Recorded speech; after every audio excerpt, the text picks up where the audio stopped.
हरियाणा राज्यातील रोहतकच्या बलंद गावात राहणारी 22 वर्षीय मोनिका 2017 मध्ये गुमाड गावात तिची मावशी रोशनीकडे शिकण्यासाठी आली होती. ती दिल्ली विद्यापीठातून ग्रॅज्युएशन करत होती आणि कॉम्प्युटर कोचिंगही करत होती. दिल्लीत कॉलेज शिकलेली मोनिका टापटीप राहणारी होती. तर निबांध फॅशनेबल पोरगी गावात आली म्हटल्यावर अनेकांच्या नजरा तिच्याकडे वळल्या होत्या. त्यातच तिची ओळख मावशीच्या घराशेजारी राहणाऱ्या सुनील याच्याशी झाली. सुनील हा रोज दूध नेण्यासाठी तिच्या मावशीच्या घरी येत होता. तो आला की तिच्यासोबत गप्पा मारत बसत होता. मावशी कामात असायची तर मोनिका रिकामीच असायची. ती सुनील बरोबर गप्पा मारत बसत असे.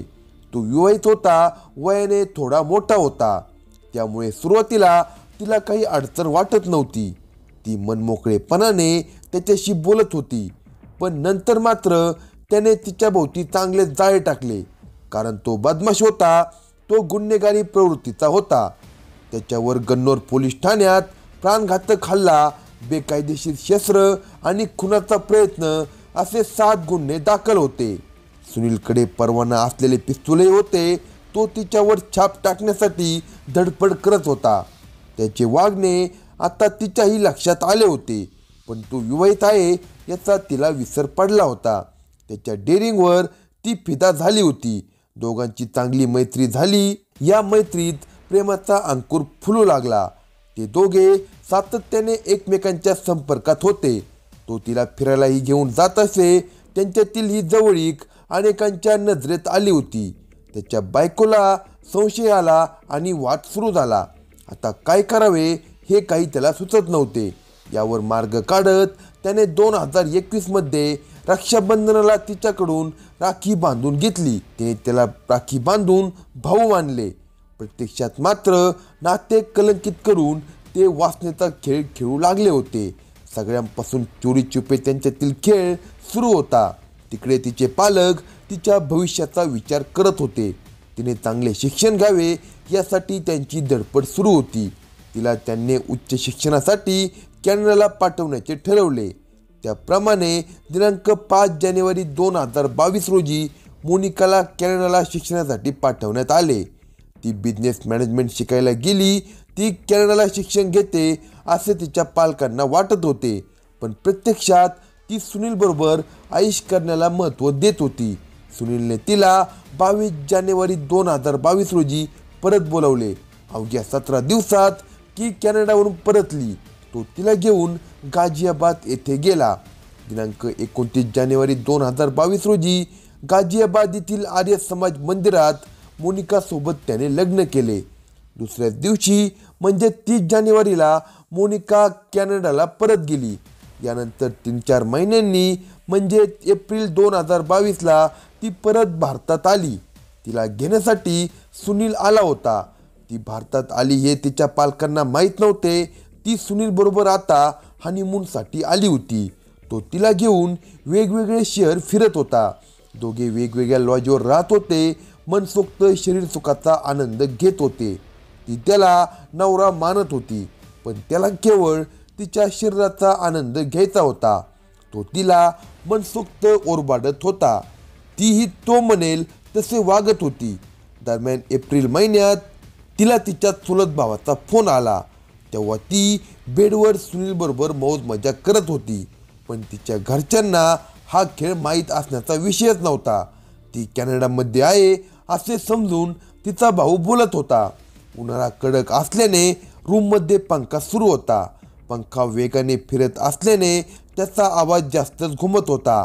हा आवाज फोनवरून तिच्या भावाने ऐकला. एप्रिलमध्ये भारतात गरम होते, पण कॅनडामध्ये तर थंडी असते. मग पंख्याचा आवाज कसा, असा प्रश्न त्याला पडला. त्याने लगेच तिलाही ते विचारले. तशी ती घाबरली. तिने पटकन फोन कट केला आणि स्विच ऑफही केला. हे सुनीलने पाहिले. तिला त्याबद्दल विचारले असता तिने भाऊ बोलला होता हे सांगितले. तेव्हा त्याच्या पायाखालची जमीन सरकली, पण त्याने तसे काही दाखवले नाही. त्याची बायको त्याचा शोध घेत असणार याचा त्यालाही अंदाज आला होता, पण त्याला मोनिकालाही सोडायचे नव्हते. तिचा मोबाईल बंद झाला होता. तिच्याशी कोणाचा संपर्क होत नव्हता. तर तिकडे सुनील तिच्या जवानीचा स्वाद चाकत होता, पण आता त्याने कार्यभाग साधला होता. त्यामुळे सुनील तिच्याशी किरकोळ कारणातूनही वाद घालू लागला होता. वारंवार दोघांमध्ये खटके उडू लागले होते. जून 2022 मध्ये सुनील आणि मोनिका यांच्यात किरकोळ कारणातून भांडण झाले. हे भांडण इतके विकोपाला गेले की त्याने तिचा काटा काढण्याचे ठरवले. तो गुन्हेगारच होता, त्याला कशाचेच काही सोयरसूतक नव्हते. ती सर्वसामान्य तरुणी होती, तिला त्याचा अंदाज आला नव्हता. त्यामुळे ती त्याच्या जाळ्यात सापडत होती आणि सर्वस्व गमावून बसली होती. त्याला जे पाहिजे ते त्याने मिळवले होते. आता त्याला तिच्यापासून पिच्छा सोडवून घ्यायचा होता. त्यासाठी त्याने तिचे आयुष्य संपवण्याचा निर्णय घेतला. त्याने मोनिकाला गन्नौर परिसरातील निर्जन स्थळी नेले आणि तिच्या डोक्यात 2 गोळ्या झाडल्या. तिला काही कळण्याआधीच तिचा मृत्यू झाला. मोनिकाच्या हत्येनंतर त्याने तिचा मृतदेह कारमध्ये ठेवला. कार घेऊन तो त्यांच्या फार्म हाऊसवर पोहोचला. मृतदेहाची विल्हेवाट लावल्यानंतर त्याला कसलीच अडचण येणार नाही याची माहिती होती. त्यामुळे तो मृतदेह कोणाच्या नजरेस पडणार नाही यासाठी तो प्रयत्न करत होता. त्याने फार्म हाऊसच्या परिसरातच खड्डा खोदून मृतदेह दफन करायचे ठरवले. मात्र एकट्याने खड्डा खोदता आला नाही. मग त्याने मोनिकाचा मृतदेह कारमध्ये नेऊन गाडी झाकली. सकाळी मजुरांना बोलावून घेतले. सेप्टिक टँक बांधण्यासाठी खड्डा खणायचा आहे असे सांगितले.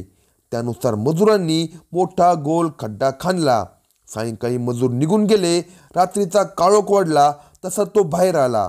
कारमधील मृतदेह त्याने बाहेर काढला आणि खड्ड्यात पुरला. यानंतर खड्ड्याची माती सपाट करून त्यावर गवताची लागवड केली, जेणेकरून कोणालाही शंका येऊ नये. मृतदेह पुरल्यानंतरही त्याने कुणाला वाचा फुटू नये याची सगळी जबाबदारी घेतली होती. जूनमध्ये परवानाधारक पिस्तुलातून अचानक गोळीबार झाल्याने तो जखमी झाला ही माहिती पोलिसांना मिळाली. तसे पोलिसांनी चौकशी केली आणि त्याची पिस्तूल जप्त केली. आता त्याच्याकडे पिस्तूलही नव्हती. आता सारा पुरावा संपून गेला होता आणि तो निर्धास्त झाला होता. तिकडे एप्रिल 2022 मध्ये कुटुंबियांना मोनिका भारतात असल्याचा संशय आला होता. कारण तिच्या चुलत भावाने सांगितले की एप्रिलमध्ये मोनिकाशी बोललो तेव्हा मागून पंख्याचा आवाज येत होता. त्यावेळी कॅनडामध्ये थंडी होती. याबाबत त्यांनी शंका उपस्थित केल्यावर मोनिकाने कॉल डिस्कनेक्ट करून नंबर ब्लॅकलिस्ट केला. हे संशयास्पद असल्याने तिच्या कुटुंबियांनी तिच्याशी संपर्क साधण्याचे अनेक प्रयत्न केले, पण संपर्क होऊ शकला नाही. अखेरीस संशयाच्या आधारावर 5 महिन्यानंतर 26 ऑक्टोबर 2022 रोजी गन्नौर येथे तिचे अपहरण झाल्याची तक्रार पोलिसांकडे केली. सुनील आणि त्याच्या कुटुंबावर त्यांनी संशय व्यक्त केला, पण पोलिसांनी काहीच दखल घेतली नाही. त्यामुळे पुन्हा 28 ऑक्टोबर 2022 रोजी तिचे नातेवाईक तत्कालीन SP यांना भेटले, तरीही काही हालचाली झाल्या नाहीत. त्यानंतर 2 नोव्हेंबर 2022 रोजी मोनिकांच्या नातेवाईकांच्या घरावर हल्ला झाला. ही घटना CCTVमध्ये कैद झाली, पण पोलिसांनी कोणतीच कारवाई केली नाही. पोलीस या प्रकरणाकडे गांभीर्याने पाहतच नव्हते.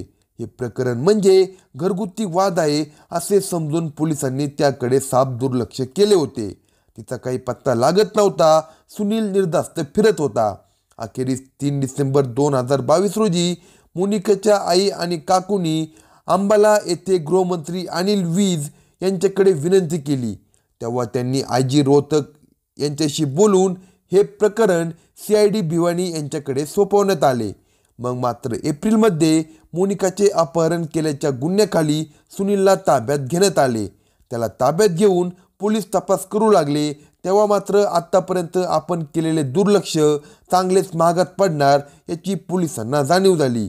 कारण सुनीलने सगळा घटनाक्रम पोलिसांना सांगितला. मोनिकाला प्रेमाच्या जाळ्यात फसवून लग्न केल्याचा बनाव करून तिच्यावर लैंगिक अत्याचार करून नंतर तिचा खूनही केला होता. मृतदेहाची विल्हेवाटही लावली होती. हे सगळे भयानक होते. या प्रकरणाचा खुलासा झाल्यानंतर भिवानी पोलिसांना मोनिकाचा मृतदेह पुरल्याचे ठिकाणही दाखवले. त्या खड्ड्यातून तिचा मृतदेह काढून पोस्टमॉर्टम करण्यात आले. पोस्टमॉर्टम रिपोर्टमध्ये तिच्या डोक्यात गोळीचा काही भाग आढळून आला असून पोलिसांनी तो ताब्यात घेतला आहे. अशाच नवनवीन क्राईम स्टोरी ऐकण्यासाठी कलम 302 या मराठी चॅनेलला सबस्क्राईब करा आणि आपल्या प्रतिक्रिया कमेंट बॉक्समध्ये कळवा.